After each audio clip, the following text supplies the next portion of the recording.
This podcast was recorded on Gadigal land. We would like to acknowledge the Gadigal of the Eora Nation, the traditional custodians of this land, and pay our respects to the elders both past and present. Always was, always will be Aboriginal land.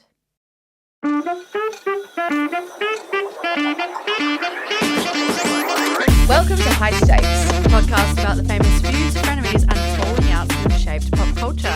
I'm Maddie Bogish. And I'm Laura Marcia, and we are two Sydney-based journalists obsessed with all things celebrity gossip. But before we get into the beef, Laura, how has your week been? It's been good.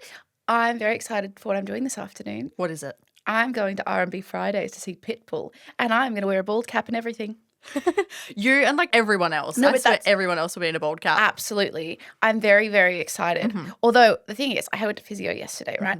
And my physio's girlfriend is going, and I was like, oh my God, is she wearing a bald cap? And he was like, no. I told her to look out for a group wearing a bald cap. And I was like, that's going to be everyone, my king. He's very sweet. Like, that's going to be everyone. But I'm so excited for the communal Pitbull feeling of girly pops, just like vibing with our king, Mr. Worldwide, Mr. 305, rather than like trying to be hot. I love the idea that we're all just going to look fucking ugly and have the best time ever. I love this. I'm so excited. I'm so excited to see you in a bald cap. When we get I the don't image, look because this will run a little bit later, when we get the image of Laura in a bald cap, we're going to be putting it on. Yes, and the thing is, though, is I have campaigned wholeheartedly for Pitbull to come to Australia. I will put the articles I've written up on the screen because I was like, if he doesn't come to Australia, then he can't be called Mr. Worldwide.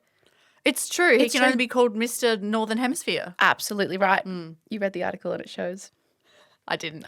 It's just we share a brain at this point. Oh, yes. Anyway, sorry, enough about me. Maddie, how are you? How's your week? What's going on? I'm good. I feel like the sun is shining and we are fully in Sydney summer supremacy now. Oh, yes. And now that you live near the beach. I know. I feel like such a Sydney wanker. So I'm not from Sydney.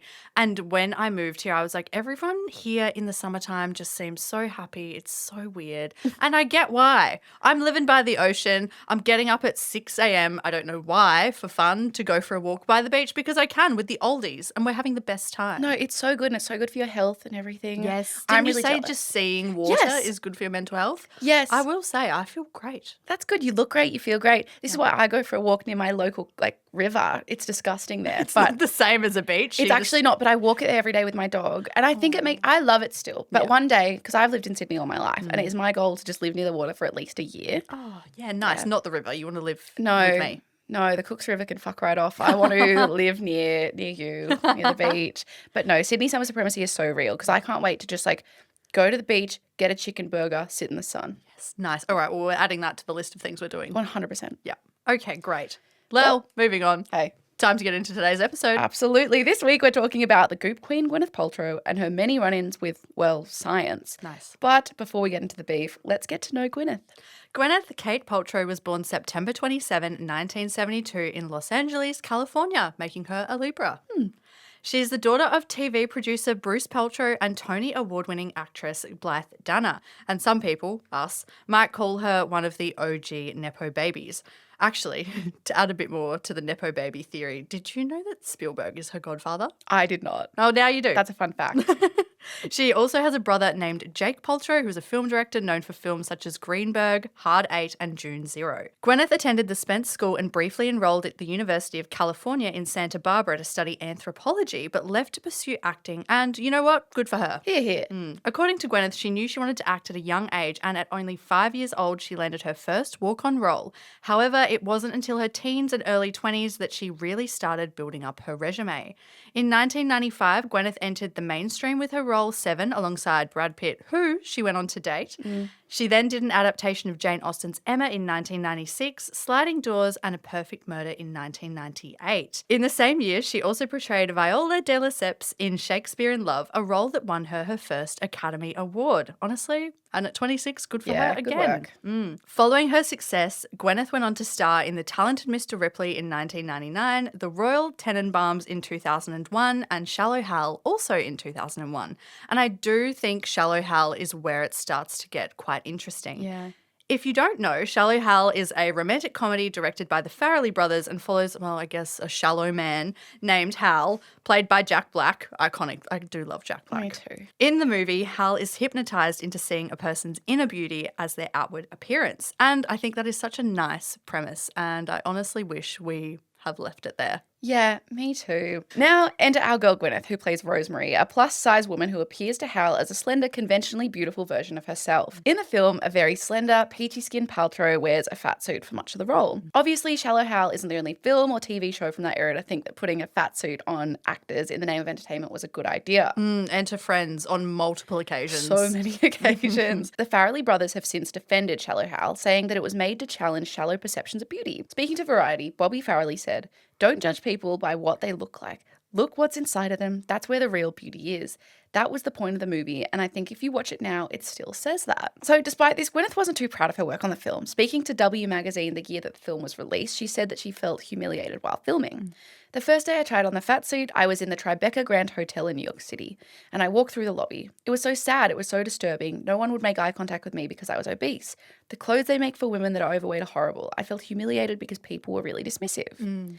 Later in 2020, Gwyneth appeared alongside her assistant Kevin Keating in the BFF test for Netflix, like a little social video. It's the real mark of a BFF. Yeah, 100%. We haven't done one yet, but whatever. We'll get there. One day. When Kevin was asked about Gwyneth's least favourite performance, he answered, "Least favourite performance, I would say would have to be Shallow Hal," which Gwyneth nodded along.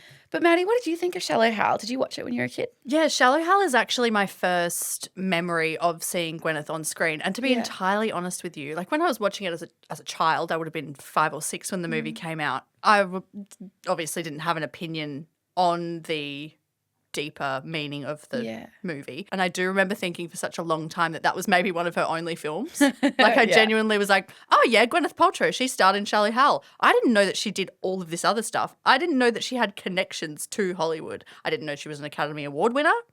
Yeah. I just thought she was in Shallow Hal one time. To be fair, I think we were a bit too young when she had her heyday. It's true. Like we were babies. Yeah, no, I don't know. As a kid, I was admittedly overweight and I watched it and I thought it had a really nice story to it. But then watching it as an adult, it is so rough because the only way they get that point across of like, you should love anyone no matter what they look like is by punching down on overweight people.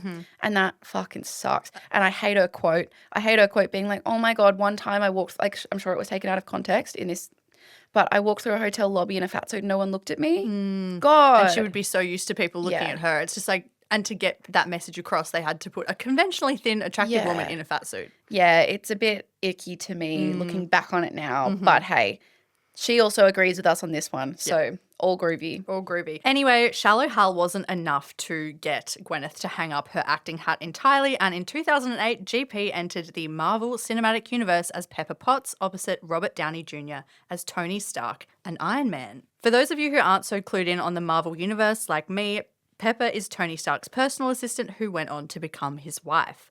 Gwyneth then appeared across multiple MCU films until Avengers Endgame in 2019. And again, good for her. We'd also like to note here, in 2017, amid the wave of public accusations against Harvey Weinstein, Gwyneth Paltrow came forward with an account of harassment at the time of her casting in the film Emma. She recounted that Harvey summoned her to his hotel, placed his hands on her and suggested that they go to his bedroom for a massage.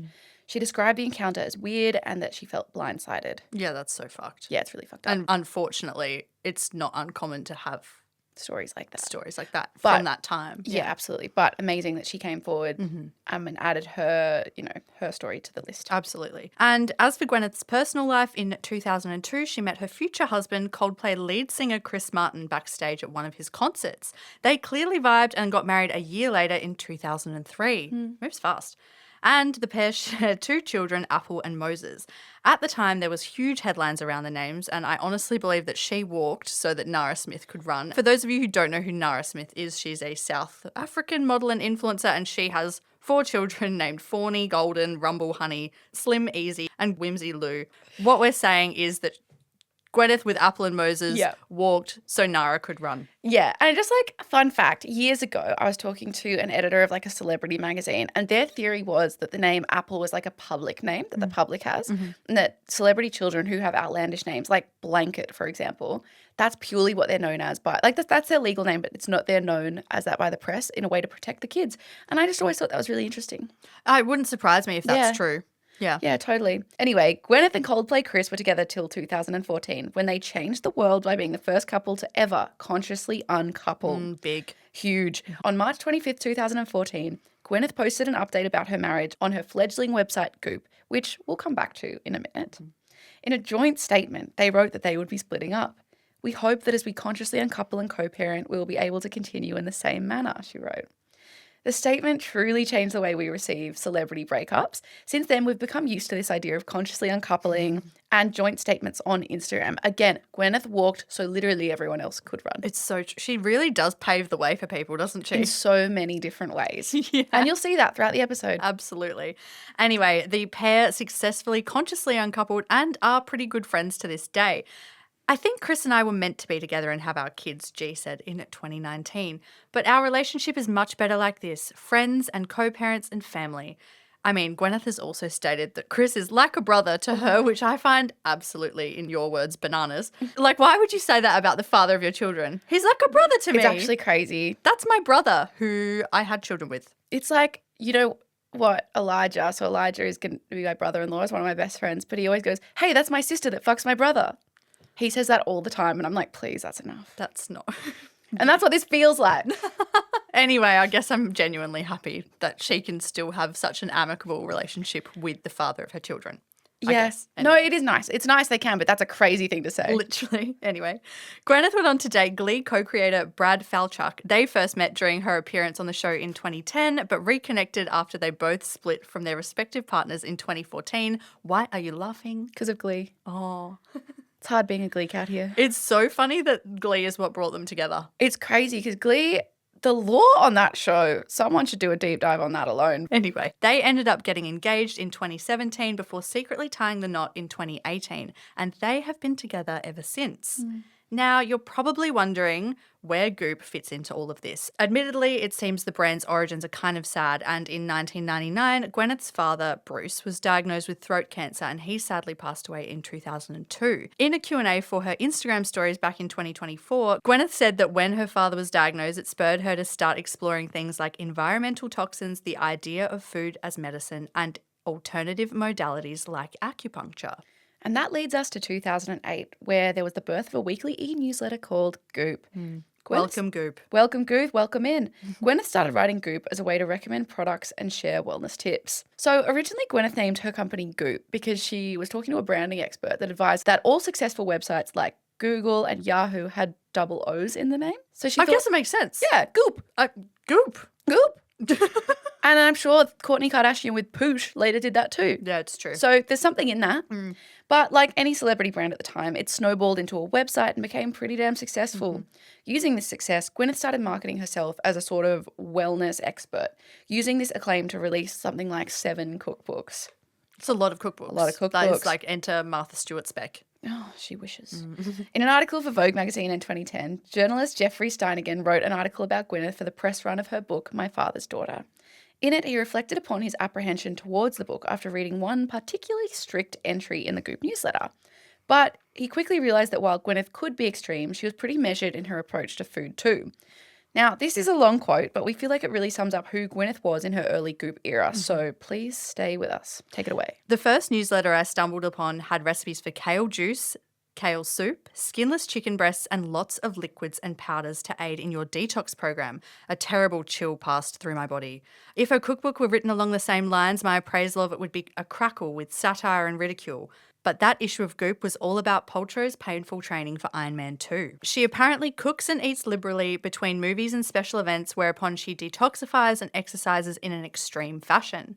Another back issue had a section about cooking for the Passover holiday with heaps of praise for Claudia Roden's groundbreaking The Book of Jewish Food. And I discovered that My Father's Daughter is nearly free from food phobias and an exaggerated concern for health, with the possible exception of Paltrow's notion that gluten, as in wheat, is bad for you. One of Paltrow's favourite foods is French fries. She gives an oven-baked recipe and a deep-fried recipe, which she sensibly admits taste much better because it's fried. She loves pizza. She also loves foods that people generally consider healthful. Her recipes reflect the kind of cooking that Paltrow prepares for her family, most nights when she and her husband stay home. You see what I mean? Yeah. It does do a really good job at painting her as this aspirational wellness warrior, especially when it comes to diet. But then she's also balanced. Yeah, it does well because, like, she's not perfect. No, exactly. But she's pretty good is what he's getting at. But admittedly, I think that Gwyneth really did fit the bill for this perfect aspirational health icon. And our boy Jeff went on Gwyneth is considerably more beautiful in the flesh than in pictures. She's an ectomorph in the language of anthropometrics. You might call her gangling, stretched out, a bit taller and svelter and better muscled than you would think, especially in the crucial upper arm area. She doesn't look gangling in pictures. She has fine genes, good bones. Gwyneth has at least one personal trainer, works out for 2 hours a day, and owns a piece of the gym near her downtown Manhattan apartment. So, in other words, genetics are very clearly on her side, and she has the time, money, and resources to maintain her physique. Must be nice. Must be very nice. Now, back to Goop. In 2011, she hired her first CEO, Seb Bishop, before expanding into e-commerce, selling curated beauty, wellness, fashion, and home goods. Later, in 2015, Gwyneth tried to distance her personal image from the brand. Yeah, and she was pretty successful. Today, Goop exists almost completely independently from Gwyneth, or GP as they refer to her, as on her website. And here's what it says on Goop's website. Goop exists to help women in the pursuit of always becoming curious, expansive, unapologetically themselves. We seek out what's best in beauty, wellness, style, and culture, marrying expert knowledge with an irreverent eye. Through singular storytelling, considered curation, and conversations that spark change, we invite women to live fully and on their own terms. Goop has now grown to include e-commerce like fashion lines, wellness products, content, and media. And while its current net worth isn't reported in 2018 to 2019, it was last publicly valued at $250 million USD. Ooh. And as Goop transformed into a wellness beacon for women across the globe, it didn't come without its controversy. In 2015, a University of Alberta professor of law and public health by the name of Tim Caulfield, who has been a longtime critic of Gwyneth's, published a book titled Is Gwyneth Paltrow Wrong About Everything? How the Famous Sell Us Elixirs of Health, Beauty and Happiness. What a name. In the book, Caulfield largely debunks the hype around celebrity wellness brands, and while it was largely celebrated, it did cop some criticism. In a piece for The Cut entitled It Doesn't Matter If Gwyneth Paltrow is Wrong, writer Heather Havrelsky claimed that Americans watch celebrities and their lifestyle brands in fascination as a way to get closer to them rather than actually following the recommendations. This is what she said. Some Americans care about celebrities way too much. There's no doubt about that. And some hardly care at all. But as non-celebrity lifestyle blogs and non-celebrity Instagram accounts reliably prove, we're inquisitive about how other people live, period, celebrity or not. With celebrities, there's a built-in layer of interest, even if we think they suck. Sampling, however, is not tantamount to drinking the Kool-Aid. By implying as much, Caulfield takes a rather condescending view of the average consumer and assumes they're more credulous than they actually are. The author then goes on to note that just because we have a fascination with celebrities, it doesn't mean we're all bound to want to mimic their batshit behaviours. Batshit, your words, not hers. Yes, yes, indeed. Exactly. Politely, I think this analysis is completely wrong. Yeah. Like much of the advice provided on Goop at the time was unbalanced and not supported by actual evidence. Yeah. Scientists, the experts that were touting were quite often like alternative experts. I don't know. And I think it's quite almost reductive that this author has looked at the average consumer and is saying they know better. And they might know better. Some do. Some definitely do. There's always the chance that someone with low media literacy or someone who is vulnerable is reading your content.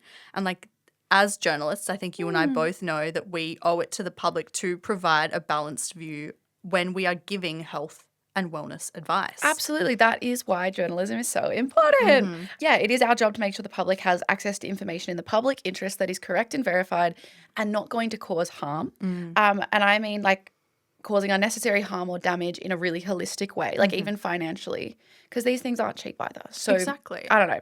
We're always going on about why journalism is important, yada, yada. Yeah, but despite our opinion or even a full book, thank you, Tim, discrediting Goop's theories, Goop didn't stop there.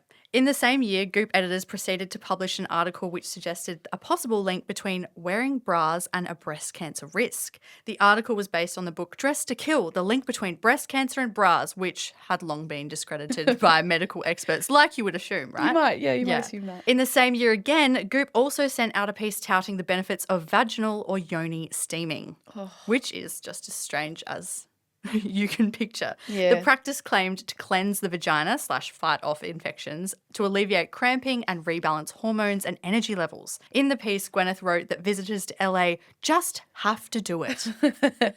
You sit on what is essentially a mini throne, and the combination of infrared and mugwort steam cleanses your uterus. I would be really interested to know what mugwort is.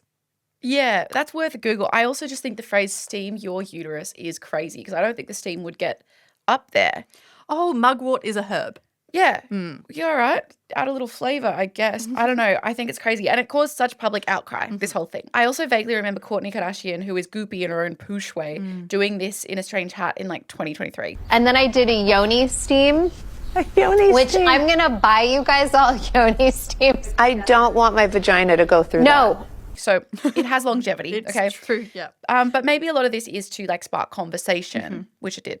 Absolutely it did. For those of you who are listening and don't know what Poosh is, that is Kourtney Kardashian's wellness and lifestyle brand. And I do think a lot of the celebs like to draw attention by doing outrageous things because they truly believe that any PR is good PR. But I do think if you are using health advice as a vessel for your personal brand and your PR, that's a different beast altogether, You're right? so right for that, yeah. Yeah. Anyway, back to the yoni steaming. In a piece for The Guardian, GP Dr. Anne Robinson had some words of warning. And this is quite funny. We've actually cut out all the bits where I have to say anus and vagina, but yes. Oh, no, you still say vagina in here. Oh, that's Lucky okay. you. Lucky me. Anyway, all of our orifices are essentially self-cleaning. The claim that steam clean could balance hormones is irrational. Steaming the vagina could not possibly impact on hormone levels. I urge you to put the kettle away, throw the mugwort in some soup, and consciously uncouple from this website. I love that statement so much. You can tell she's got a big brain. She's like, Huge brain. Yeah. Fast forward to 2017, and Gwyneth was expanding the Goop universe into events and kicked off the inaugural In Goop Health Summit. Great name. Outside of having this very interesting name, it set punters back an eye-watering $1,500 USD per ticket. That's so much money. Yes, it is a lot of money. Too much money, if you ask me. And in a piece for Refinery 29, journalist Caitlin Riley documented her time at the summit. She wrote about the experience of having the cheapest ticket you could have, still a lot of money for those playing along, and listed a plethora of activities that you could do at the summit, which included vitamin IV drips, crystal readings, and aura photography. Admittedly, I actually love the sound of that. Crystal readings and aura photography. I would want to know what my aura is. Same, I'm desperate to do aura They photography. sometimes do that at media events now. Do they? Yeah. I know there's a place in Melbourne that does it, and I really want to go next time I go to Melbourne. No, I'm desperate to do it. I'm a woo-woo girl, as we've discussed. We both are, yeah. No, that's the thing. That's the thing. Maybe if we had a spare $1,500. Anyway, so sadly, the lines were just too long to actually see anything, according to Caitlin. She wrote, I really did want to see if I felt more energized with some extra pumps of vitamin, whatever coursing through my veins. But I knew I would feel a lot worse if I missed an entire panel while waiting on my drip. Okay, I really didn't want to miss the 10-minute facelift, a small surgical procedure that was performed in front of hundreds of eager Goop fanatics. The facelift, done on a Goop employee whose face was pre-numbed before hopping on stage, involved a doctor sticking a needle and thread through a woman's cheek in order to pull the sugar molecule thread through her skin. The result, a tighter appearance and at least a few nauseous members of the audience. It was apparently Paltrow's idea.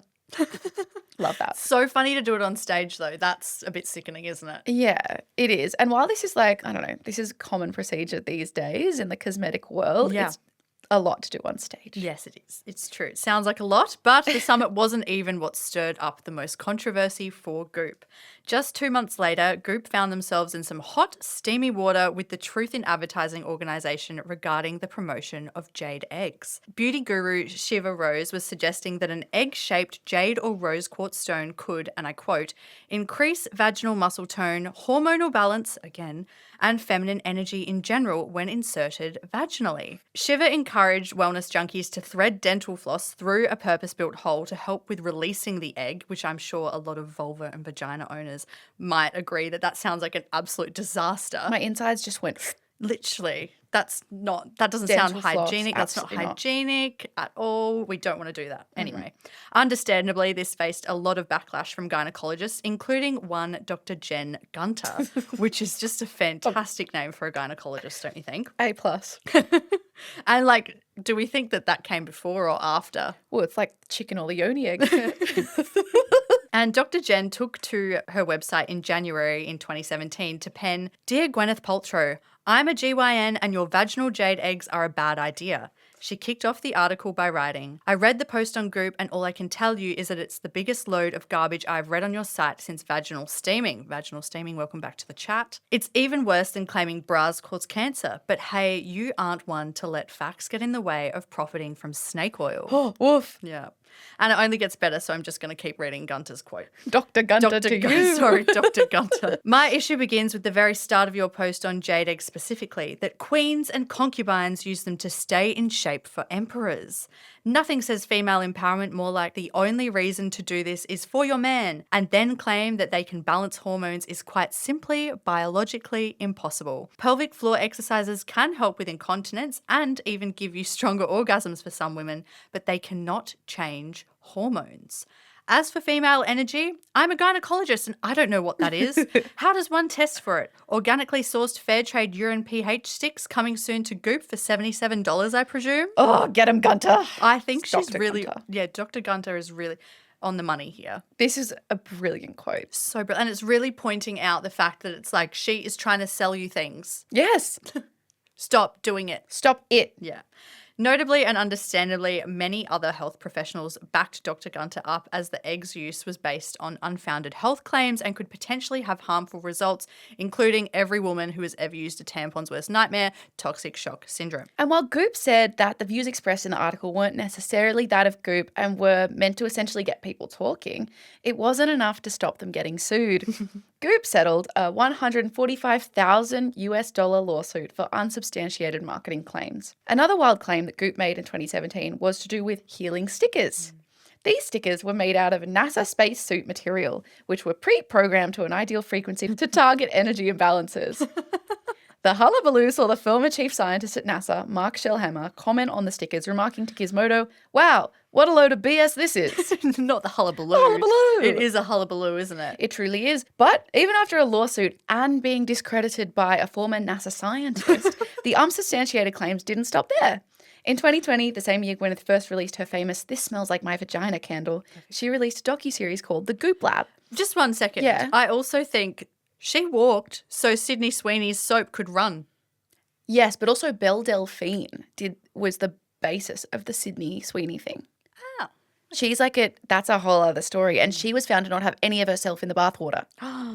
But no, good point. This documentary series, The Goop Lab, explored health, wellness, and alternative practices. While Netflix quickly claimed the series was designed to entertain, not to produce medical advice, it certainly walks a tightrope in the way that the information is displayed, in my opinion. The series created quite the uproar that Goop is used to, with even the head of British National Health Service, Simon Stevens, slamming the series. Goop has just popped up with a new TV series in which Gwyneth Paltrow and her team test vampire facials and back a body worker who claims to cure both acute psychological trauma and side effects by simply moving his hands 2 inches above a customer's body.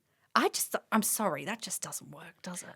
I don't know. I think this is place for Reiki, but I don't think it should be peddled in this way. No, true. Anyway, Simon Stevens went on to say, her brand peddles psychic vampire repellent, says chemical sunscreen is a bad idea, and promotes colonic irrigation and DIY coffee enema machines despite them carrying considerable risks to health.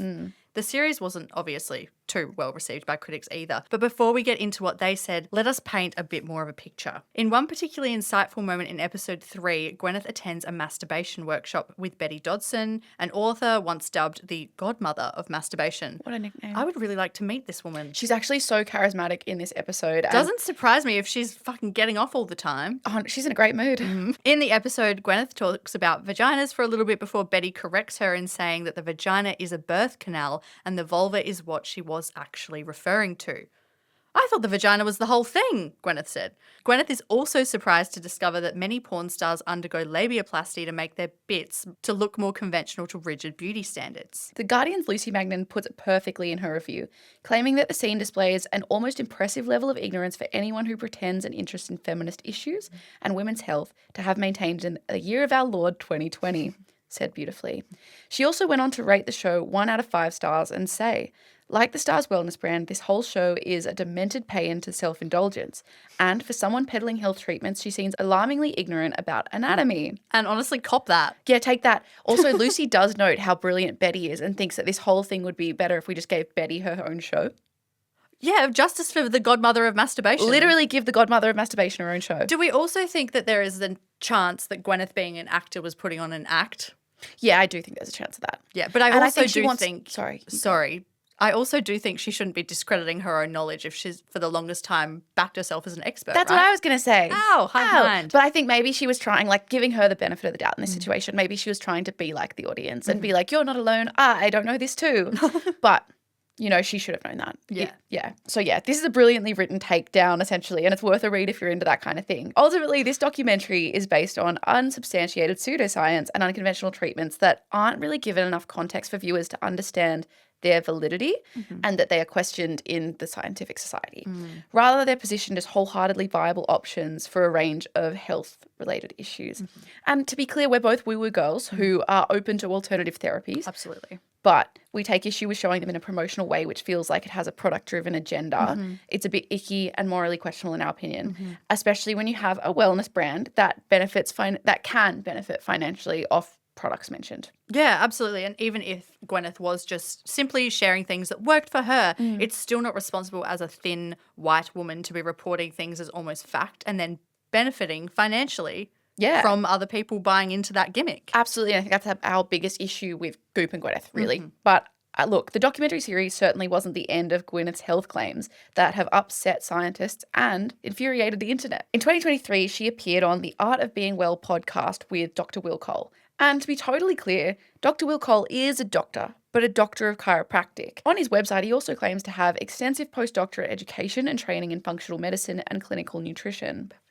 Perfect. I always call chiropractors in when I need help with other things. Yeah, me too. Hey, chiropractor, can you please fix my thrush infection? She got it from a jade egg. Imagine that, though. Imagine going to your chiro for that. Anyway, Gwyneth had been working with Dr. Cole for a few years to address her chronic post-COVID symptoms and inflammation before she appeared on the podcast.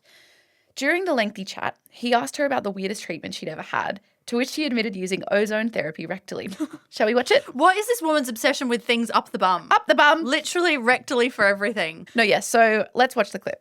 Roll the tape. Roll the tape. What's the weirdest wellness thing that you've done? I have used ozone therapy rectally. I Can I do know say this that? about you. It's pretty weird, It's pretty weird. Yeah. but it's been very helpful. yeah. In the episode, though, she doesn't expand on How it's been helpful? Yeah. Yeah. I was just thinking that. That was literally, I was like, helpful in what way? Yeah, but I like that she knows it's weird. Amen to that. Yes. Anyway, according to the Cleveland Clinic, ozone therapy is where you administer ozone, a 3-oxygen atom molecule, into the body as a gas. And this is done in the form of a gas rather than a liquid or solid because it's highly unstable in any other way, which is crazy. But basically, you can expose yourself to ozone gas via a sauna, injecting it, or even blowing it up your ass like Gwyneth. Blow it up your ass, Gwyneth. Blow it up your ass.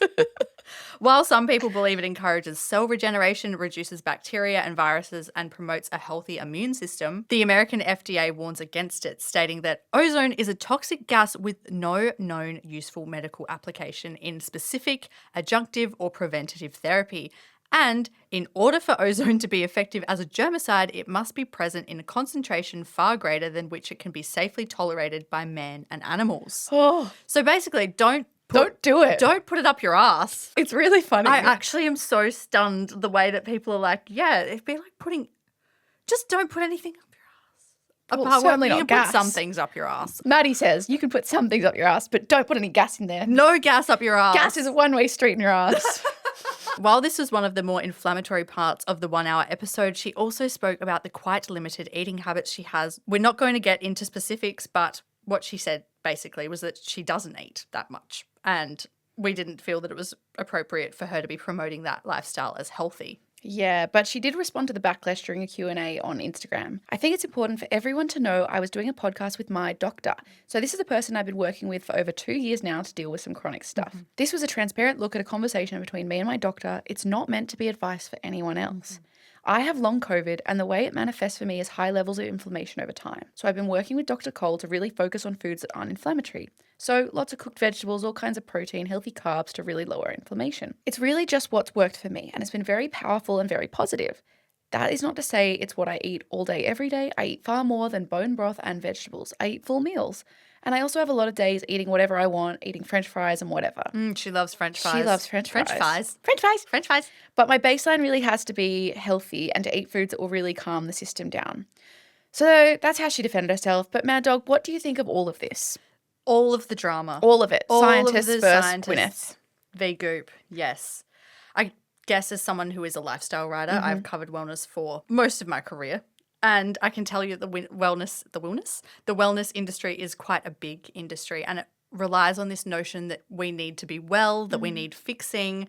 And essentially it's seen as this kind of blanket term for a cure, like a cure-all to the problems that are caused by deeper systemic issues. Yeah. You know, like it's saying that it'll improve mental well-being and all of these health things when the issue is, you know, capitalism, Yes. burnout culture. Yes. Yeah, all that type of thing. Yeah. And honestly, it just revolves around us purchasing into like gadgets, whether that's the yoni egg, even a vibrator, lotions, potions.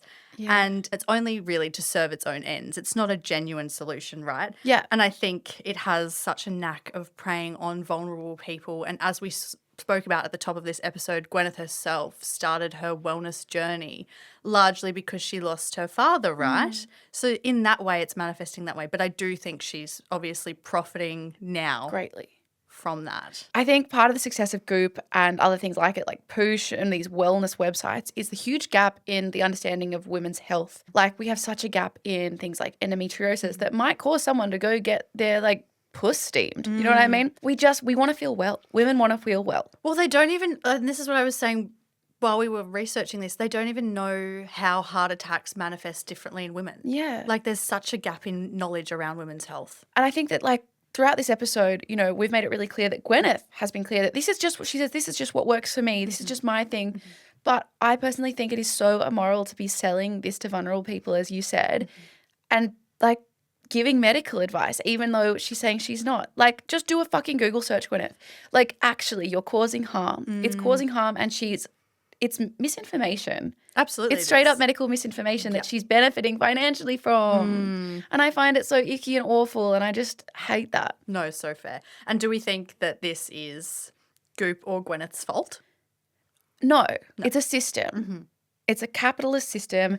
And, you know, wellness as a concept is highly westernized and ableist. I don't think that this is specifically Goop or Gwyneth's fault. I feel like they are just contributing to it. Yeah, absolutely.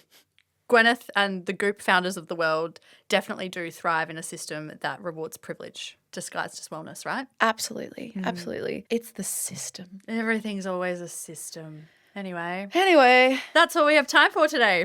thanks for listening. You can follow High Stakes on Spotify or anywhere you get your podcasts. And don't forget you can follow us on Instagram and TikTok at High Stakes Pod. Love ya. Bye. Bye.